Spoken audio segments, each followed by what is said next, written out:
Bioenergeticamente, então, explicaríamos este comportamento como medo de autoafirmação e dos subsequentes prazeres e sentimentos expansivos. Lidamos, no masoquismo, com uma personalidade caracterizada pela indiretividade, ambivalência e manipulação de situações. Na autobiografia do capítulo anterior, o paciente descreveu como seu pênis se escondia dentro do saco escrotal. Esta tendência do pênis de encolher é exatamente o oposto das tendências exibicionistas normais nas crianças. Não obstante, o masoquista manobra a situação para tirar dela algum proveito, porque foi até sua mãe, mostrou-lhe o acontecido e pediu-lhe que o consertasse. O exibicionismo, na criança pequena, é um teste da realidade.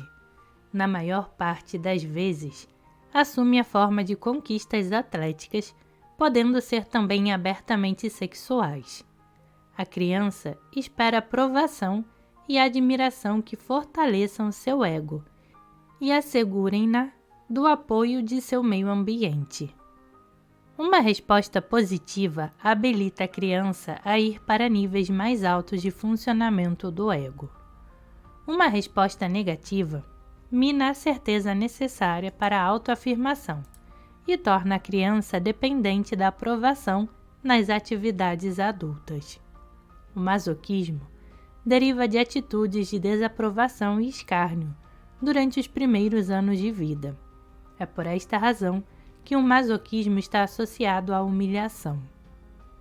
Há mais um aspecto dentro deste problema que devemos considerar.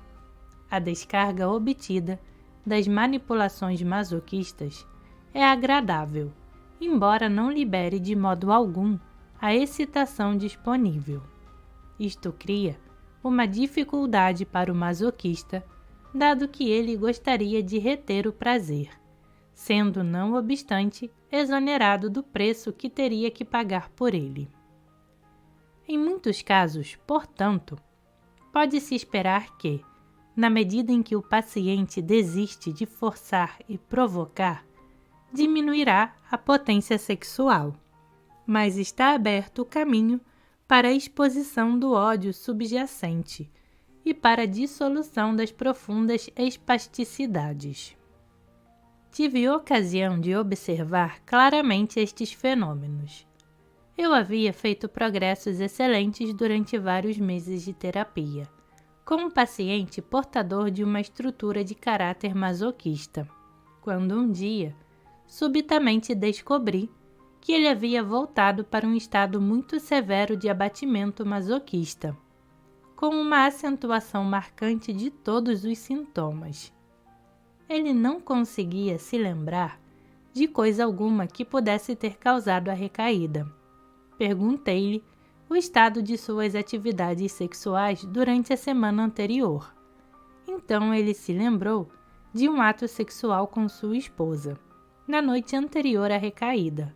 Contou-me que tinha estado bastante excitado sexualmente durante o ato, mas que seu pênis havia escorregado fora da vagina, logo antes do clímax. Isto poderia ser interpretado como uma expressão de ódio. O paciente negava satisfação sexual à sua parceira, mesmo às custas de sua própria gratificação. Desde que não houve nenhum outro ato sexual após este incidente, ficou claro para ambos que a energia não descarregada havia estagnado, produzindo um verdadeiro pântano interno. Podemos deduzir do conhecimento da dinâmica da estrutura de caráter a forma do problema transferencial e a natureza das resistências. Podemos antecipar as atitudes que o caráter masoquista irá apresentar. Em primeiro lugar, ele procura o analista para ser aprovado, convencido de que, uma vez alcançada a aprovação, tudo irá bem. Quando isto falha, espera que o analista faça por ele e, neste aspecto, o analista é considerado como a mãe sábia e protetora. Há, do lado negativo, o desprezo, o nojo, a hostilidade e o ódio, que originalmente eram sentidos pelos pais. O masoquista transfere sua dependência para o analista, como uma exigência inconsciente de que este faça por ele, e ele resiste a todas as demandas racionais para que assuma a responsabilidade por seu próprio comportamento. É necessário, no tratamento do masoquismo, exigir a expressão de alguns sentimentos positivos. É somente deste modo que se pode expor totalmente a natureza irada da retenção. Pode ser esperada uma violenta resistência a este pedido. O masoquista tem muito medo de se abrir. Dizer que ele tem medo de ver sua dádiva de amor rejeitada é dizê-lo apenas com meias palavras. Ele foi humilhado quando criança e não arriscará de novo. Estão profundamente enraizadas a dúvida e a desconfiança. Pode ele encontrar alegria e felicidade? Será que isto não levará a um sofrimento ainda maior? Levará. Ele vai chorar profundamente e vai sentir agudamente sua angústia. Mas só depois de chorar se sentirá em paz e, em certa medida, alegre também. O masoquista deve sofrer. Tão logo desista de forçar e se esforçar, a tristeza o invade. Se é liberada a raiva que subjaz à sua submissão, confrontará o terapeuta, uma criança profundamente infeliz. Mas o caráter masoquista específico está vencido. Consideremos novamente o dilema do masoquista em termos do seu problema. Seu desejo de amar e ser amado está preso nas duas extremidades do movimento pendular. Acima, no cérebro, está a desconfiança e a dúvida. Estes sentimentos previnem o fluxo de sentimentos, como no soluçar, através da garganta. O ódio, na parte posterior do pescoço, é tão efetivo contra o masoquista como fora contra sua mãe. O eu não vou fazer, originalmente voltado para fora, impede agora o abandonar-se ao self. E o demônio na mente sempre tem razões convincentes e racionais para justificar a atitude. Abaixo, o fluxo de lágrimas está bloqueado pelas profundas tensões no abdômen. Somente na medida em que o masoquista mantém a pelvis e o abdômen bastante contraídos, estará a salvo. Poderá escapar, de vez em quando, um filete, mas não é perigoso. Se a pressão fica muito forte, o vapor escapa, ou nos gemidos ou através de algum comportamento provocativo. O valor desta função, como uma válvula de segurança, não deve ser ignorado. O que aconteceria se esta válvula de segurança fosse negada ao paciente? Porque isto é o que fazemos quando interrompemos os gemidos e o comportamento provocativo. Que possibilidades se apresentam? Se forçarmos o paciente a encarar seu desejo insatisfeito, sua tristeza e seu sofrimento, nos arriscamos a perdê-lo no desespero. É contra tal desespero que o masoquista luta. Cria-se nele um medo inconsciente que pode se expressar com medo de se afogar ou de ser engolido pelo oceano de misérias dentro dele. No entanto, somente a aceitação da sua desesperança poderá quebrar o padrão de forçar, provocar frustração e fracassos. Se é sem esperança, qual é o sentido de lutar? Devemos, contudo, reconhecer que logo após a desesperança está a fé. Abaixo da dor está a alegria, e sob a espasticidade do assoalho pélvico está o aparelho genital e o caminho para a liberdade. Pode-se ter alguma dúvida de que um masoquista deseje sofrer e que esteja ao mesmo tempo amedrontado? Eu não tenho. Podemos nos lembrar do verso de uma canção popular de algum tempo atrás, na qual está muito bem expresso o estado masoquista. Estou preso entre o diabo e o profundo mar azul. No estudo anterior, procurei apresentar os principais aspectos do masoquismo como um problema caracterológico. A estrutura do caráter masoquista é o alicerce de todas as formas de masoquismo, sexual, feminino ou moral, empregando as categorias de Freud. Dentro desta classificação caracterológica, persiste uma variação individual que determina a personalidade específica. O paciente que descrevi no capítulo anterior era caracterizado pela expressão sarcástica de seu rosto, disfarçada numa expressão de seriedade. Caracterologicamente, ele era um diabo sarcástico que zombava dos outros e corroía seus esforços. Descreverei mais 2 pacientes. O primeiro era uma jovem com uma típica estrutura de caráter masoquista. Seu rosto era redondo e tumido.